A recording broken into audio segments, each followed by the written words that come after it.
Short, controlled bursts. Not this time, Hicks. Step into Bill Reiser's boots and load up your Infina magazine. It's time we run and gun headfirst into the Contra Shattered Soldier soundtrack. Welcome to the chipsgrooveradio podcast. I'm your host, Mike. Shattered Soldier was the first title released for the PlayStation 2. It was mostly a back-to-basics run at the series after the original PlayStation's Legacy of War debacle and its follow-up that saw our heroes in full 3D. Now, it wasn't terrible, it just wasn't what anyone wanted from a Contra title. Contra had always been crazy, weird, and downright absurd, but Shattered Soldier kind of took it to a new level. The soundtrack for Shattered Soldier is a collaborative effort between all-star Akira Yamaoka of Silent Hill fame and Sota Fujimori of the Dance Dance Revolution series. And together they created a pretty unique one on multiple levels, especially for a high-energy, fast-paced, hand-eye coordination nightmare of a game like Contra.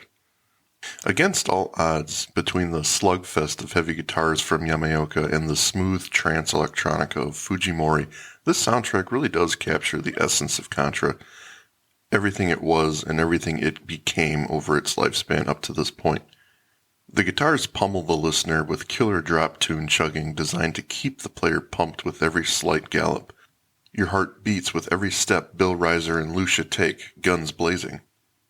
But that's not all, however. The metal guitars never really overstay their welcome. Behind all the guitars, and perhaps instead of them on many tracks, lies a killer synthesizer that brings a fantastic techno-electronica feel into the mix. When all is said and done, the result is a marriage of the two styles that may seem like they would be at odds with each other in principle, but come together in a groovy and heavy soundtrack that challenges what our perceptions of a modern Contra soundtrack should be. Akira Yamaoka and Sota Fujimori combine forces on the soundtrack to bring it all together. Both of them were Konami alums, and both have strong catalogs to their names. Now, to open the soundtrack, we have a song called Venus, which pretty much lays the groundwork for the experience with a high-energy crunch of distorted drop-tuned guitar. It sends the message to the players real quick that the game will be intense. None of Yamaoka's guitar work on the album is particularly fast or intricate, but it complements the gameplay nicely and is actually pretty fun to listen to on its own. He is very skilled at crafting such a simple song that still has the drive and power as its main message, and he gets it across to the player quite nicely.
Accompanying an FMV to show just how crazy the game can be and how over the top the action will be, Yamaoka's heart-pounding riffs deliver that message with that song.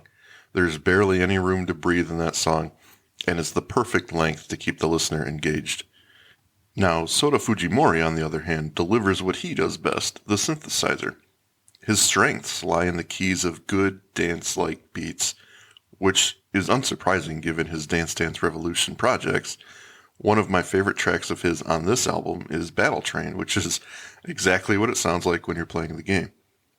It's a straightforward synth beat with a great breakdown in the middle that really brings the player to a different space mentally, a key component of trance music. The change of pace, while commonplace in a lot of electronica and trance music, adds an element of depth to the gameplay here through aural cues. It's a nice moment to catch your breath during the otherwise tense firefight of precision and timing. So this type of stuff is why soundtracks are so important to the gaming experience to me. You can have music in the background of any game and it'll add to the experience by simply having something to listen to. But when it changes the experience of what you're actually doing in the game, that's when it comes to a different level. And it's when moments like that happen that I really start to appreciate the writing behind the game itself. You know, you're playing a game, there's stuff happening, and the music is amplifying that, and it's making you feel certain things at certain times, and it's really awesome how they do that. Just like in the movies, you know, it's used to make you feel something. It elicits emotions and experiences that you would not have were it not there. That, in a nutshell, is what this podcast is all about, and I love it, and it's happening here, especially in this song. It's just why I want to honor these people who have added to the lives of all gamers everywhere.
You can hear the mid-section of the song where it slows down and delivers that wonderful trance moment.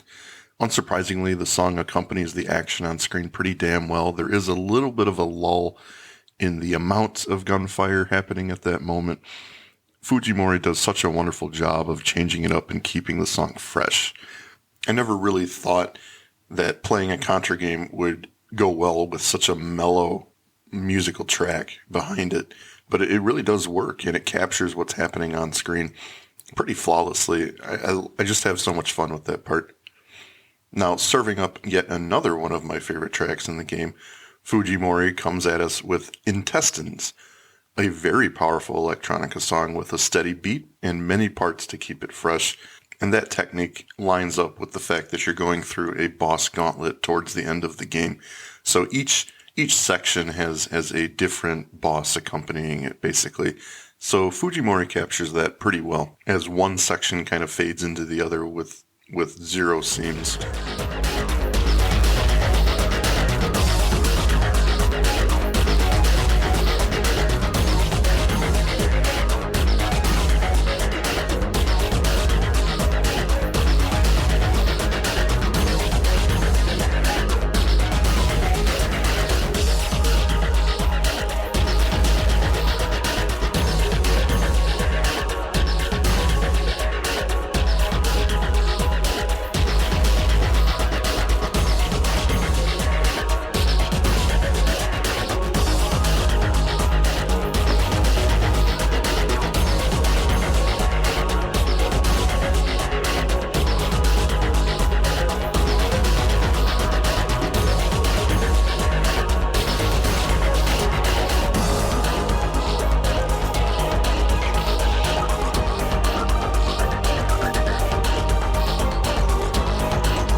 I really love how in the break of that song where the chorus is chanting a little bit and there's not a whole lot else going on, and then the synthesizer stings come in to kind of bring it back into the main theme. It's really fun to listen to, and it's really powerful. Sota Fujimori comes through with a deep, intense song that really keeps the player on edge while playing, and it just really adds to that experience. Now, he wasn't alone in the synthesizer department, though. Anyone who knows Yamaoka at all knows his abilities do not end with heavy guitars. He is just as skilled as Fujimori and delivers some great tracks in that vein. The next song I'm going to showcase is The Relic of Moirai. It is quite possibly the most beautiful. Yep, you heard it. You heard me call it Contra track beautiful. There's no going back now. A Contra song is beautiful. It appears at the climax of the game, or, at least what appears to be the climax. And for all intents and purposes, it really does flip the script on gaming conventions by being a steady, ambient, and ethereal masterpiece during one of the most intense final fights in the game. It essentially occurs in space, or some projection of that. The fight is ludicrous. It showcases all the weirdness of Contra and what it has become, especially with Shattered Soldier. But Yamaoka manages to capture that quite expertly, somehow.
Man, oh man, I'm just going to say it right now. That is my favorite song on this album.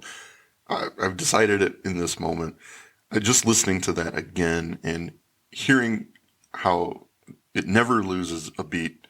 The swelling, the constant swelling in the background, kind of wafting up and down, just adds to the depth of that album while the synthesizer is kind of singing that main theme. The drums are going, the bass line is killer in the song. It's so simple and it stays consistent the whole time, but it's just so fun to listen to.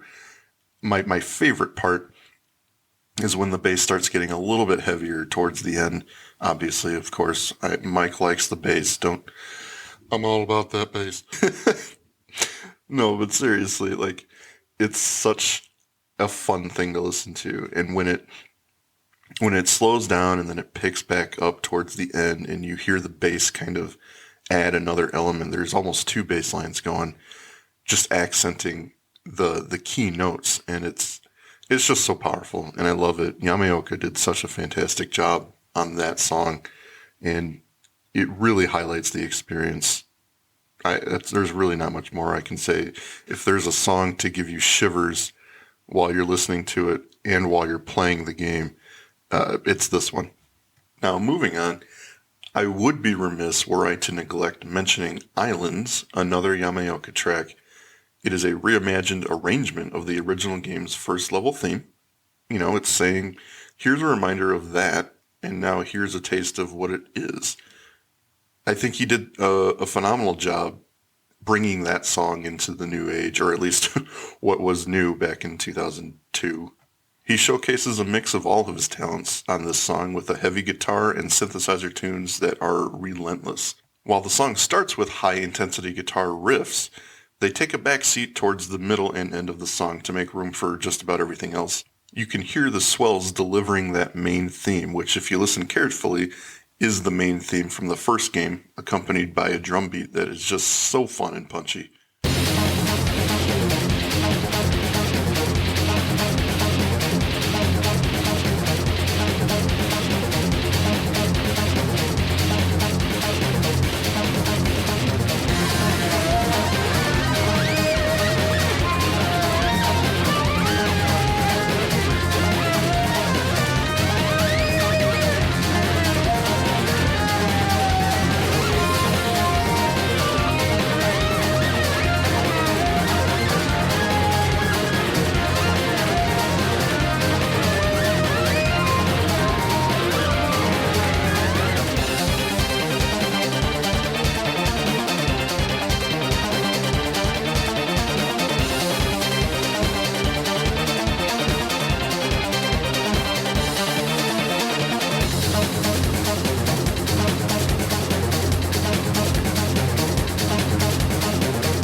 It's just such a fun song to listen to. The midsection where the guitars kind of take over with those hits that are offset with the percussion, it's very interesting to me. I enjoy that part a lot. And it segues nicely into the ramp up, which begins with the keyboard scaling up over and over and then turn to scale downwards into that iconic melody. Yamaoka's key work on this track is pretty fucking awesome and offers complexity to keep the listener interested and having a good time. And as part of that throwback, if the main theme weren't enough to remind you of the first game, for good measure he throws in plenty of the walk down scales from when you drop into the first game initially. It's very fun, and I love hearing the intro with the bass and drums just side by side with that kick-ass beat. Okay, so final thoughts. The collaboration of these two composers on this album cannot be understated. Not only are the songs expertly crafted and mixed, but the experience of the game is only heightened by them.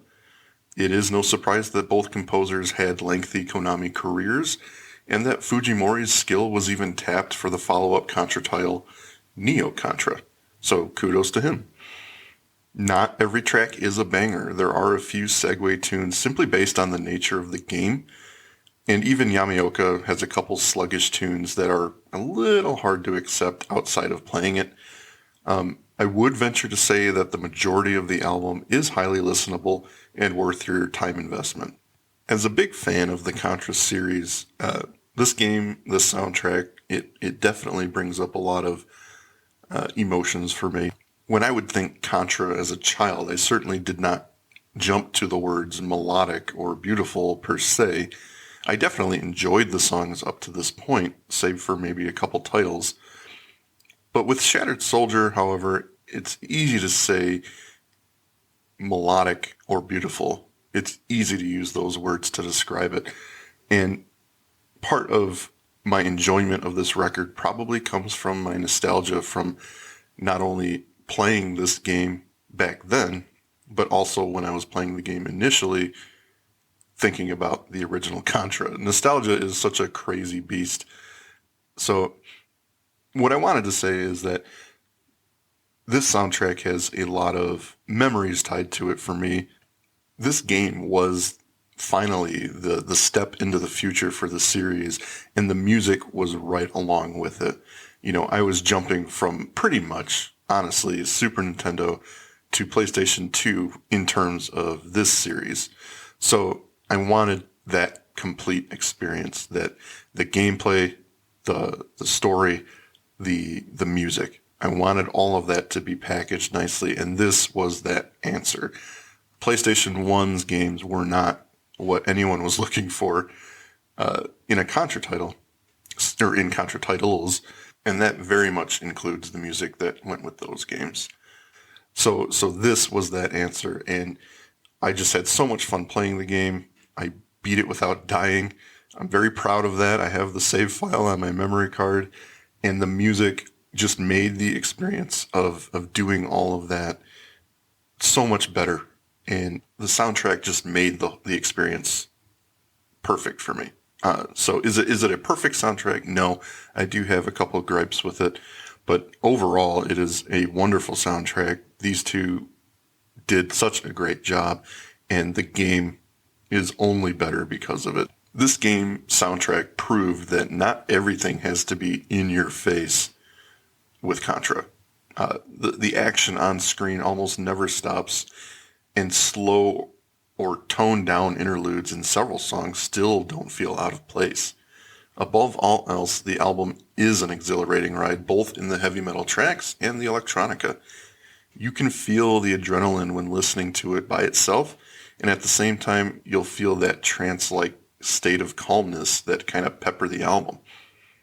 Not to overstate any of this, but when I think Contra music, this soundtrack pretty much springs to mind just about as frequently as the Alien Wars does, and that game's a classic. To end here, all I can say is that you should find a way to listen to this. Konami did release a CD back when the game came out. Unfortunately, it has yet to appear in the ever-growing cache of video game soundtracks that are being released on vinyl. Konami, again, I'm sure you've heard before, they've been releasing a lot of classic titles on vinyl, and in fact, Contra 1 and the Alien Wars have been released. So I'm holding out hope that this one day gets its due justice, but until that time, maybe grab the game, find a used store or maybe eBay, just to experience not only a good game, but the soundtrack as well. I give this an 8 out of 10. Thanks for listening, guys. I really appreciate it. Please rate, subscribe, review, enter the discussion with our group on Facebook, the Chips Groove Podcast. I appreciate and love all of you. Catch you next time.